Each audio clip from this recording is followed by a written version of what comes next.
all your neighbors are calling. Oh, really? Yep. I'm really sorry. You guys are hanging out front, guys are hanging out back, they're talking, they're yelling, they're screaming. Okay, well, I'll keep it inside. Like, a lot of people are going to leave.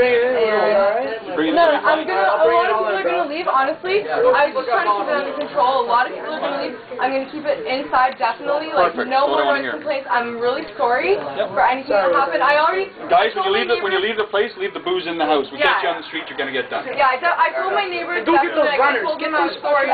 Shut up, man. Alright, cool. Sit down. I'm really sorry. I didn't. I tried to. That's way too loud. Okay. You guys need to be quiet. Yeah, I know. People have babies too, so I told them. I told them I was like, I'm talking with them. I'm gonna try to keep it inside. So I'm really sorry about any noise complaints. Keep it inside. And I'll keep it inside for sure. She's freaking out. What you guys doing? Amanda. I'll bring the... Yeah, I completely understand.